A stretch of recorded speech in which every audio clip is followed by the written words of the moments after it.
Good morning and welcome. Thank you for joining with us this morning at Bethel Baptist Church in Llantwit Major in the beautiful Vale of Glamorgan. Even though it is still a lockdown Sunday, Psalm 100 encourages us to enter his gates with thanksgiving and enter his courts with praise. I pray that you will be blessed by joining with us this morning. Should you require any further contact, our details will be on the screen at the end of the service. Be blessed this morning.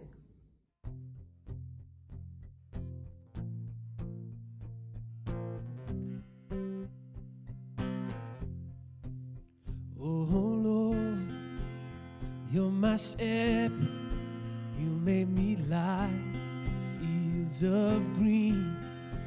You lead me by the still waters, you restore righteousness to me. Though I walk through the valley, I will fear no evil thing. For you are with me, God, you comfort me. Surely goodness, love, and mercy will follow wherever I go. Surely goodness, love, and mercy will follow wherever I go. Surely goodness, love, and mercy will follow wherever I go.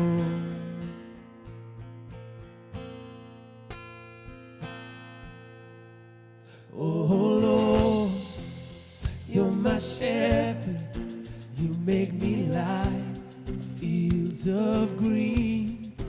You lead me by the still waters, you restore righteousness to me. Though I walk through the valley, I will fear no evil thing. For you are with me, God, you comfort me. You comfort me. Surely goodness, love, and mercy will follow wherever I go. Surely goodness, love, and mercy will follow wherever I go. Surely goodness, love, and mercy will follow wherever I go.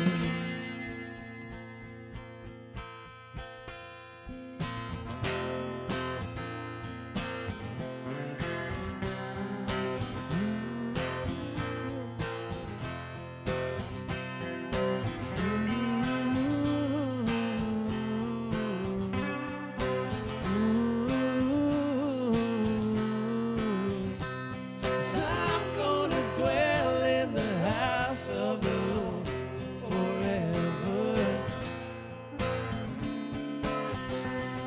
I'm gonna dwell in the house of the Lord forever. I'm gonna dwell in the house of the Lord forever. I'm gonna dwell in the house of the Lord forever, ever, ever. Surely goodness, love, and mercy will follow wherever I go. Surely goodness, love, and mercy will follow wherever I go. Surely goodness, love, and mercy will follow wherever I go. Oh Lord, you're my shepherd, you make me lie in fields of green. You lead me by the still waters. You restore righteousness to me.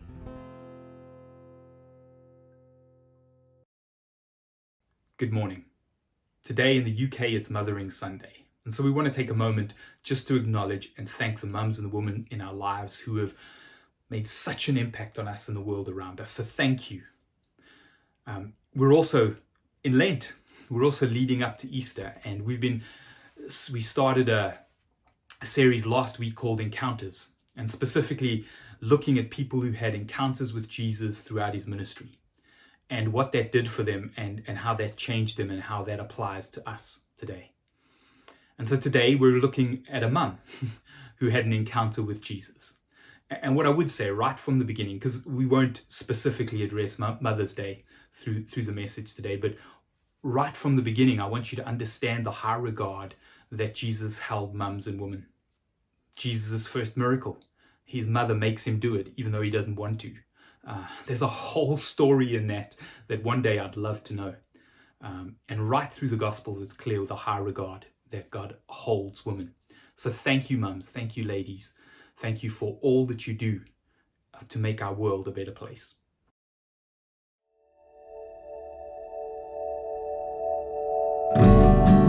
Happy Mother's Day, Sarah. After waiting to have a child for so many years, you must be overjoyed to have Isaac. Today is about you and all those who are still waiting. Happy Mother's Day, midwives of Israel. You risked your own safety to ensure the survival of countless children. Today is about you and all those who care for children and call it work. Happy Mother's Day, daughter of Pharaoh. By welcoming Moses into your family, you showed so much love. Today is about you and all foster and adoptive parents. Happy Mother's Day, Naomi. You walked with Ruth as a friend and cared for a child as your own grandchild. Today is about you and all grandmothers and extended family who care for children. Happy Mother's Day, Hannah. You let go of Samuel, even though it hurt you. Today is about you and all those whose children are not living with them right now. Happy Mother's Day, Anna. Life didn't go as you had hoped, yet you found peace and worth in your service to God. Today is about you and all those experiencing heartache at how things have turned out. Happy Mother's Day, Lois and Eunice. Your faith changed Timothy's life. Today is about all those who are playing a part in raising the next generation. Mother's Day is about you, whatever your role might be.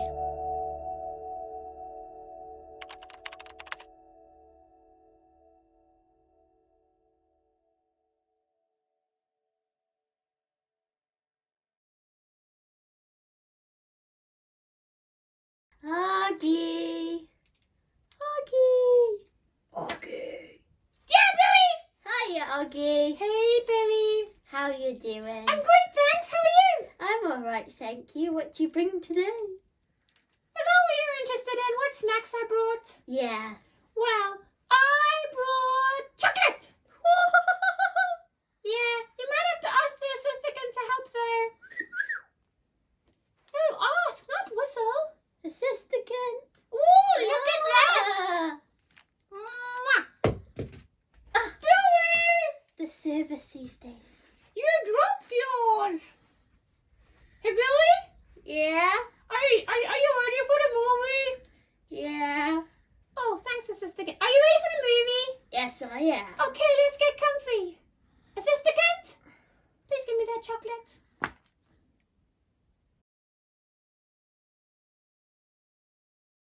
Then you will be acting like your Father in heaven. He makes the sun rise on Nazareth? good and bad. He grew up here, didn't he? And he sends rain. Who is this guy here?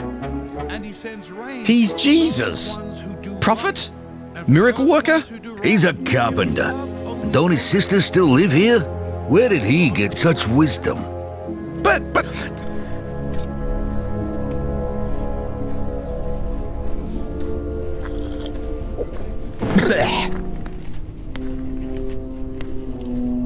prophets are honored by everyone except the people of their hometown and their own family.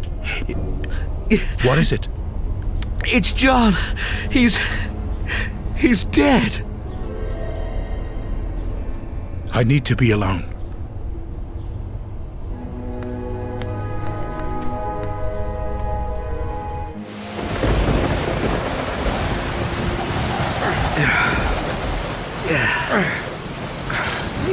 Go ahead to Bethsaida, he says. Quit griping. I think we're getting there. We're getting nowhere. What?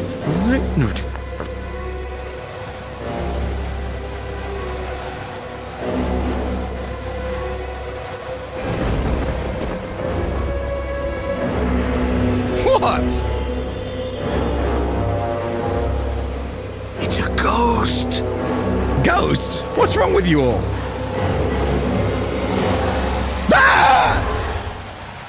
Don't worry, it's me. Don't be afraid.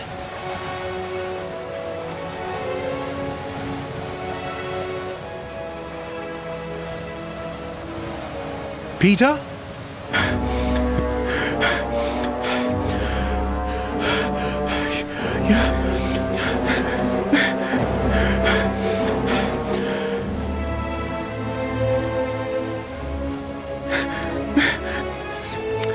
If it really is you, tell me to come to you on the water.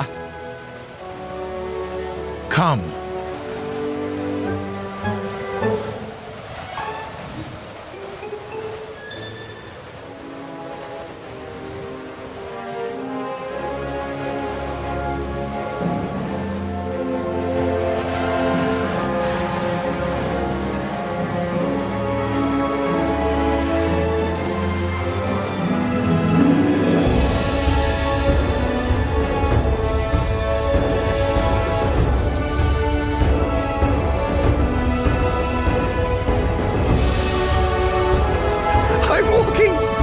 I'm walking! Oh!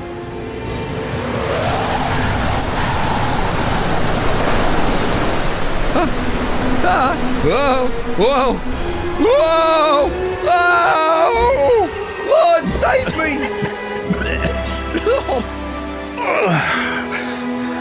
Peter, why do you doubt?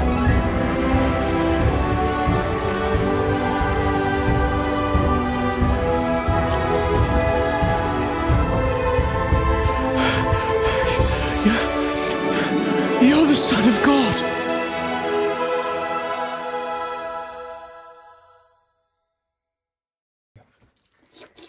We're not supposed to eat the paper, Oggy. Spit it out. Spit it out. Drop it. Good. But Billy, there was still no more chocolate on the inside and I was licking it. You don't have a tongue. What? What do you mean I don't have a tongue? I have one, see? Oh. Hey, You Billy, don't know. that was a great story. Yeah, it was. I enjoyed it. Me too. Hey, Billy, Yes, Oggy? would you be brave like Peter? I don't know if I would. I'd be a bit scared, to be honest. Yeah, I think maybe I'd be a little bit nervous too. But Peter did a good job. He did. He trusted Jesus. He did. But Billy, did you see when he stopped looking at Jesus and he looked around him? He fell and he sank. Yeah, he started looking at how big the water waves were, and he looked at the clouds and the rain and the storm, and then he was not doing such a good job. Yeah. So Billy, Yes, Oggy? what do you think that means? Keep your eyes on Jesus. Oh, but Billy, what does that mean? Stay focused. Ah, does that mean we have to trust him Yes. and not look around at our problems Exactly. and not focus on how big the problem is? Yeah. Look at Jesus Woohoo! and rely on him Yeah. and read the Bible Yes. because it'll help you, right? It will. It will. Hey, Billy, Yes, Oggy? must have been hard for Jesus to go back to Nazareth too. He did all these amazing things and the people there just went, that's Jesus of Nazareth. No, no, no. The carpenter. Yeah, they didn't even recognize that he was a son of God and that he was a prophet. Well, Yeah. a good guy who was telling them the right things from God. Yeah. Must be hard. Yeah. Hmm. Hmm. But Billy, Yes, Oggy. I think it's important that we remember to keep our eyes on Jesus. Yeah. Then we won't sink. Woo. And then we will be able to know what's going on and we can trust God and not be afraid. Yes. And Jesus is always there to help us, hey, Billy? He is. Whew. Hey, Billy, Yes. I wonder what we're going to learn next week. Yeah. Yeah, we know we can trust in Jesus. We know that he will help us. So we know that if we keep our eyes fixed on him, that he will help us get through the tricky times, the storms and the wind and the waves. So I wonder what we're going to learn next week. I don't know. We'll have to find out. Billy, Yeah? thanks for watching the movie with me. It's a pleasure. Thanks for bringing the snacks. Yeah, the chocolate was good, wasn't it? Yeah, I'll bring something next week. Okay. Bye, Billy. Bye, Oggy. Bye. Only available on Sundays.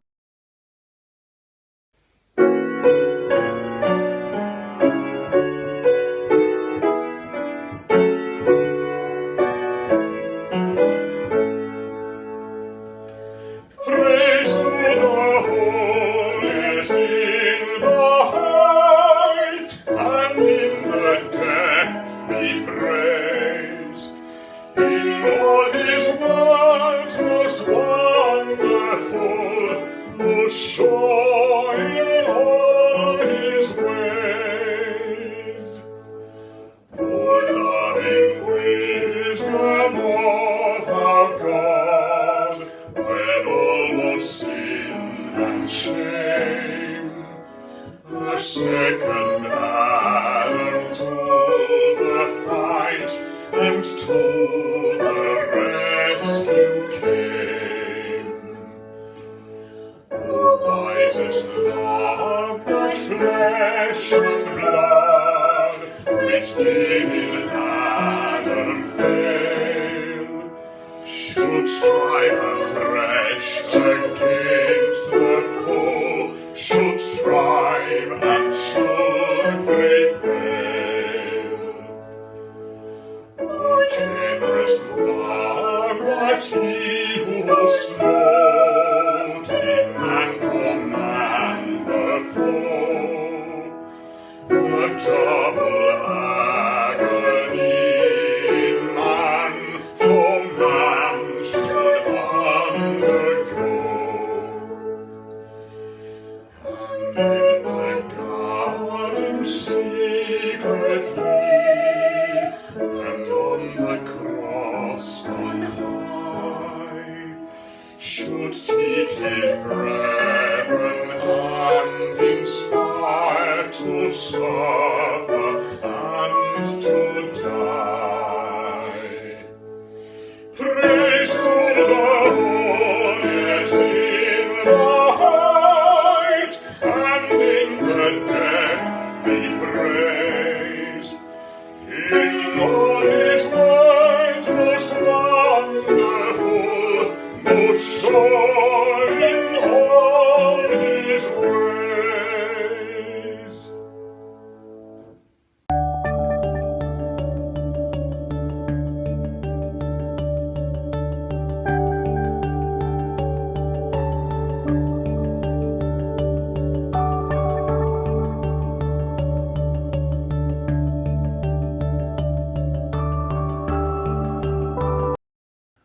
Not long after that, Jesus went to the village of Nain.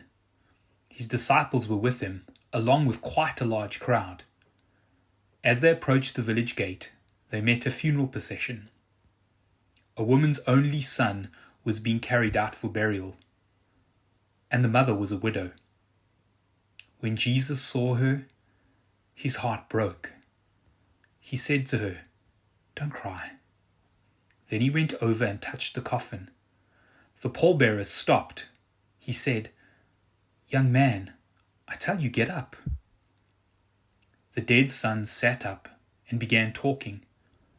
Jesus presented him to his mother. They all realized that they were in a place of holy mystery, that God was at work among them. They were quietly worshipful and then noisily grateful, calling amongst themselves, "God is back," looking to the needs of his people. The news of Jesus spread all over the country. I want you to picture the scene. It's a hot, dry, dusty day in Palestine. Not the kind of day you want to be outside, let alone doing anything. You kind of want to be indoors or sitting under a tree with a cool drink. There are two crowds that have formed for two very different reasons, and they're about to collide. Not because they're enemies or anything, but just because they're traveling on the same road, just going in different directions. One crowd is all about grief, and the other crowd is about the excitement of something new. But before we go there, I'd like to tell you another story. Just a quick one, just a brief summary of something that happened in the Old Testament. In Genesis 16 through to 21, we hear the story of a woman called Hagar. And it's a very difficult story in the Bible. It's a very sad story in some ways. And I encourage you to read it for yourself sometime. But let me just summarize it for you for a bit. Hagar is a slave, which means she has no choices. She has the son of Abram, and because of that, she is cast out of the family that she's been working with because Sarah doesn't like her. And Abram takes her out into the desert, the hot, dusty desert, and he leaves her there with just enough food for a few days and some water. She's by herself with her little toddler son. They're going to die. They're going to die. And God sends an angel to provide for their needs. And in that moment, something amazing happens. Hagar not only acknowledges that God's there, but she is the first woman in the Bible to have a conversation with the God, well, a recorded conversation with God. But she's also the only person in the Bible that actually gives God a name. She has this experience of God, and based from that experience, what does she say? She names God. She says, this is the God that I'm speaking to. This is the God that I serve. She calls God El Roi, which simply means you are the God who sees me. This slave, insignificant person who's been cast away by her family is in the desert, left to die, and God sees her and she acknowledges that. Let's go back to those two crowds. One was about grief, the other one was about excitement and the prospect of something new. And they're going to collide because they're traveling along the same road, just in different directions. The first crowd, it's a funeral procession. A young man has died, too early for his time.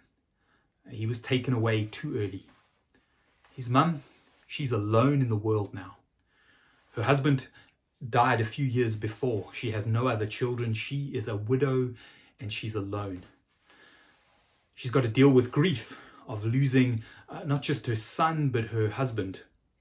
But also she's got to deal with the fact that she is by herself. In her world, being a widow and childless at her age means she's potentially going to be homeless. She's going to be begging for food and maybe having to do worse things just to survive. To make it even worse, she has to lead the procession. Not because that's where she wants to be, not because she wants to let people know that she's grieving. She has to lead the procession because the rabbis, the teachers, have made a pronouncement for all funerals for a very long time that the woman has to lead the procession. Why? This is it. Women brought death into the world, and so they should lead the funeral procession. So she's got to deal with the grief of losing those she loves the most. She's got to deal with the reality of she's alone and how is she just going to survive in the world. But also, in a very subversive way, she is being shamed like it's her fault. And so there's grief. They're professional wailers. It's exactly what a funeral in Palestine at that time would have looked like. And they're traveling on the road to bury her son. The other crowd? Well, the other crowd is following Jesus. They've seen some amazing things by this point. Jesus is always surrounded by people. They're listening to what he's saying as he walks along. Perhaps he's healing people. Perhaps he's having fun conversations, telling some stories, telling some jokes. They're having a whale of a time, and these two crowds collide. One crowd is full of hope and joy, and the other is full of grief. Luke tells us that Jesus, who's leading that procession, and that's what I love, is the picture. We've got someone who is leading in grief and shame, and the other procession is being led by Jesus, who is full of life and hope and joy. And they collide. And Luke tells us that Jesus sees this funeral, and he sees the woman in her grief and her anxiety and her shame. Not her shame, the shame everyone else has put on her. You know, he sees that, and Luke tells us that his heart breaks. He has compassion for her. He doesn't have compassion for everyone else. He sees her and he has compassion for her. And Jesus walks over to her and he says to her, "Don't cry." Now, he's not saying don't cry like we would sometimes tell someone, you know, you don't need to cry, it's going to be okay. That's not what he's doing. He is saying, don't cry, I'm here. She might not understand that in the moment, but that's what he's doing. And then he reaches out and he touches the coffin or the body that's being carried. In that moment, everyone goes, this rabbi has just made himself unclean, because you can't just touch a dead body. But remember, Jesus has reversed things. Whereas in the past that would make you unclean, instead he brings life in that situation, which is just incredible. And he touches the young man, and the young man wakes up and he begins talking. And then Jesus gives him back to his mother. It's almost like there's this picture of, he's not just bringing the young man to life again, he's bringing the mother back to life again. It's this encounter that happens so quickly in Luke, because Luke's the only one who mentions it, that it flies by and it seems like it's just, another miracle that Jesus did. But for her, it is absolutely life-changing. And we're told that the crowd is impacted in such an amazing way as they see this happening around them. It's also the first time Jesus brings someone back to life. I'd like to just make a few observations about the story and about this encounter that impact us today. The first one is, if you're alive, at some point, you'll experience heartbreak. It's just part of being a human being. It's just a part of being alive. It doesn't matter who you are. At some point, heartbreak will come into your life. If you haven't experienced it yet, you will. I know that's not the best news to hear, but it is the truth. If you're alive, there's heartbreak in the world, like is in the two stories that I've told you this morning. The other observation is, and maybe it's going to sound a little bit cliche, and I'm sorry if it does, but it's not. God cares. What I love about the story in Luke is how it resonates so much with the story of Hagar. God sees this woman with her son in the desert all alone, and he sees her. Jesus is surrounded by this crowd of people, and he sees this crowd at a funeral procession. And what does he do? He sees the woman that's in pain, the widow, and he does something about it. God cares. If you're experiencing heartbreak right now, or maybe you've been experiencing it for a long time, here's the thing. God sees you. He is the God who sees you. He cares. Know that as truth today. In your heartbreak, God cares. The other observation is that Jesus sees, but he does something about it. He does what he can. He does what's within his power to make the situation better. I love that. Absolutely love that. So what can we learn from this encounter where Jesus sees someone who's suffering? Well, the first thing we can learn is that Jesus models for us what we should do to help someone relieve their suffering. He sees them firstly. He sees them. He sees them for who they are and not for their suffering. Please understand the difference, because so often we look at someone who's in crisis or in trouble and we see the thing that they're in and we forget that there's a person there. And Jesus sees the widow and he has compassion on her. God sees Hagar. He sees her, not the situation she's in, and he has compassion on her too. And Jesus models that for us. That's the beginning of helping someone, is we see them for who they are and not the problem that they face. We see them. You see, there are people hurting all around us. And some of them are hurting because they don't have the essential things just to live. They're lonely. They've had things taken away from them. They're just struggling to survive. There are broken marriages around us. There are estranged children from their parents around us. We know a lot about that from the news this week here in the UK. There are people who have lost their jobs. There are perhaps people who are homeless. There are people who have lost hope. There are people who are just plain lost. Broken relationships, broken lives, all around us. What does Jesus do? He sees the person in their grief.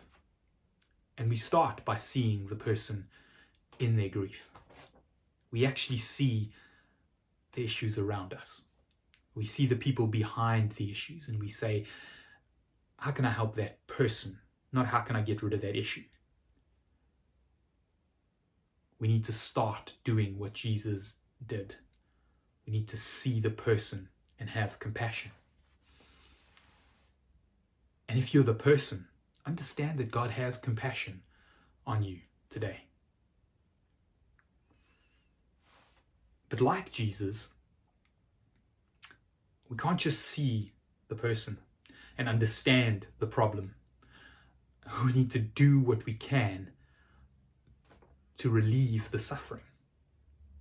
And again, my use of words is important there. I didn't say take the suffering away. I did say relieve it. Because the story in Luke is not necessarily what's going to happen in the world around us. But we can take a leaf out of Jesus's book, to use a very popular phrase. We can do that and say, well, Jesus did what he could to help this lady. He did what was within his power to help her. Now, I understand that, I'm not going to be able to do potentially the amazing things that Jesus did in the same way, because, he's the Messiah, the Son of God. And sometimes I find that, and I'm sure you do, you find it overwhelming. How can I possibly match that? And that's not what God's asking you to do. That's not what this story is telling us. The story is saying, do what you have within your power to do to help the situation. Even if it seems small, even if it seems insignificant. Do what you have within your power to help the situation. That's what Jesus does in this story, and he does the rest of his ministry, and he does on the cross. And none of that was for us to do. It was for him to do, and that was within his power. But we all have something within our power that we can help the people around us and relieve the suffering of those around us. Do what you can that's within your power. That's a very simple message that comes out of this story. Jesus sees and he does what he can within his power. I don't know if you're anything like me, but often I'll see the problem and I'll be overwhelmed by the problem, and so I'll just carry on with life, and generally I'll forget about it until the next time I'm faced with it, because I feel so overwhelmed, like I can't make a difference. But actually, over and over again in the Bible, there's this idea that I keep coming across and I can't get away from it. So I'm sorry if I'm repeating myself, but there's this idea that God doesn't want us to do these amazing miracles. He wants us to just do what's within our power to do. And actually, that is the miracle. Perhaps we've got this skewed idea of what a miracle is. A miracle is God doing something amazing through me, even if I do something small. And the question is, what is the thing I can do uniquely to the situation, or maybe not so uniquely, that can make and relieve the suffering? What is the small thing that's within my power to do? It's totally within my power to spend a moment or a few minutes with someone who is grieving and just sit with them. Not have to say a word. It's totally within my power to see someone who is really struggling and they're in need of food or something like that, and sort that out and give them something, even if it's just a meal for today. It's totally within my power to say sorry when the suffering is caused by me and I've hurt someone's feelings. It's totally within my power to forgive someone who's hurt me, and we'll look at that in a few weeks. Those things are totally within it's totally within my power to change my attitude towards someone. It's totally within my power to pray for those people that I love. And it's so totally within my power to pray for those that I don't. In fact, it's probably more important. It's within your power to do something small. What is the small thing? Jesus saw the need, and he did what he could to alleviate the suffering. And that encounter changed someone's life. And I believe God's asking the same of us. Let's model what he did. See the person. Do what you can to help them.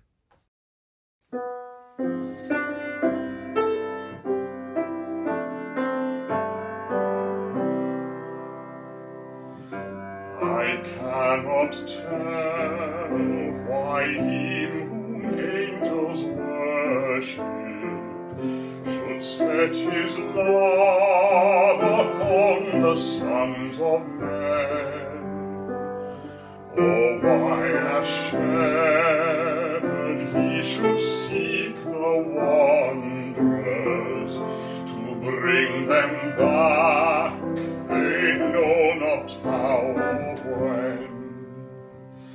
But this I know, that he was born of Mary, when Bethlehem's manger was his only home, and that he lived at Nazareth and labored, and so the Savior of the world is come. I cannot tell how silently he suffered, as with his peace he graced this place of tears.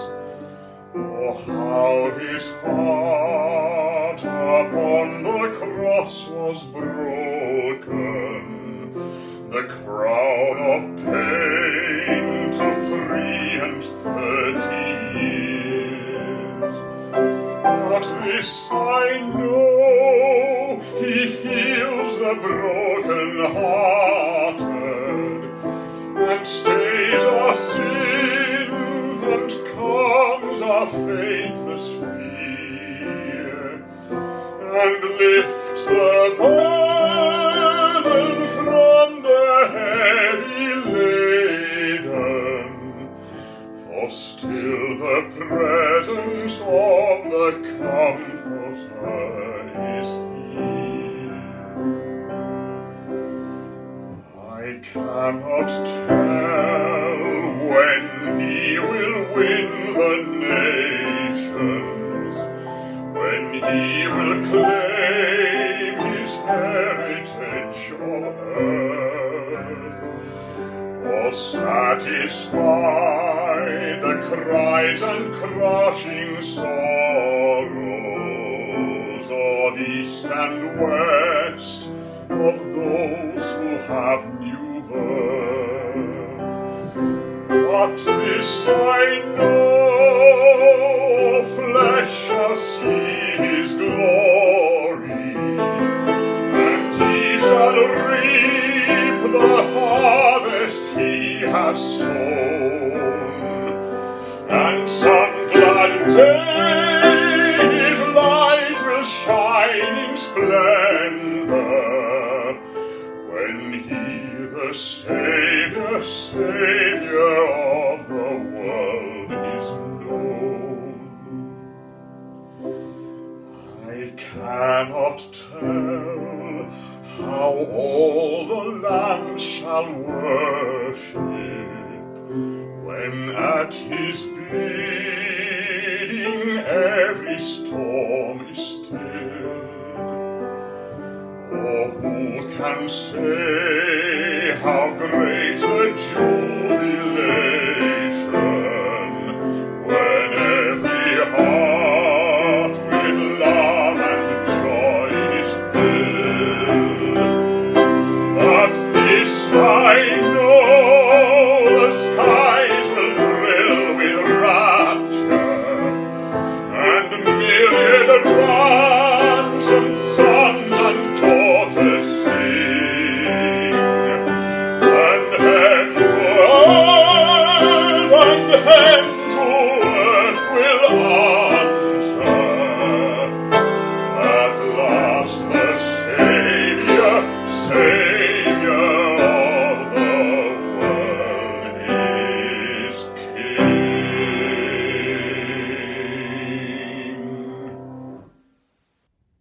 Let's pray. God of prayers for parking spots and prisons, of hospitals and holidays, of anger and angels, of travelling mercies and tired ones, of wilderness and wonder, of feasts and ferocity, of goodness and grief, we come to you today with our whole selves. God of our honest prayers and our more honest silences, open our eyes to see and our ears to hear and our hearts to understand how you are already here with us. God, gather us as a hen gathers her chicks.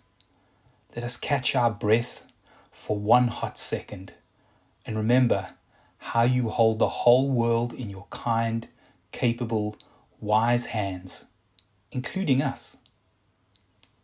Spirit, when we cannot part the weeds of our own traditions and old languages, when the old pathways of prayer feel choked with briars and thorns, would you make a path in the wilderness for us to find you in new ways, new words, new practices, new permissions?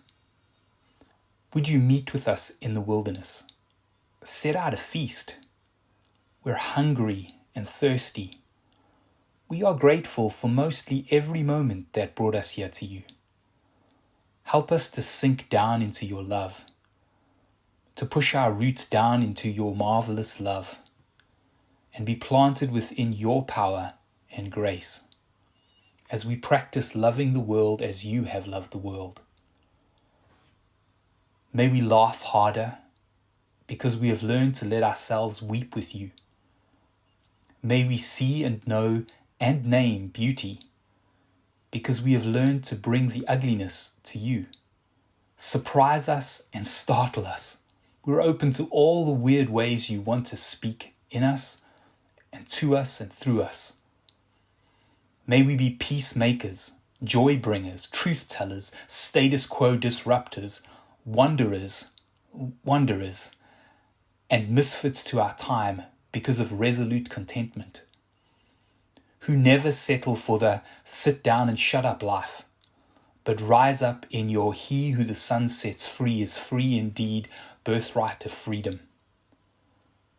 May we be the ones who come to you because of our vulnerability and not because of our false certainties. Teach us to lay down our masks and pretenses. You tore the veil between us and the Holy of Holies. Keep our hands from rehanging that curtain. Give us opportunities to practice mercy and courage. This may backfire, but we're feeling bold now.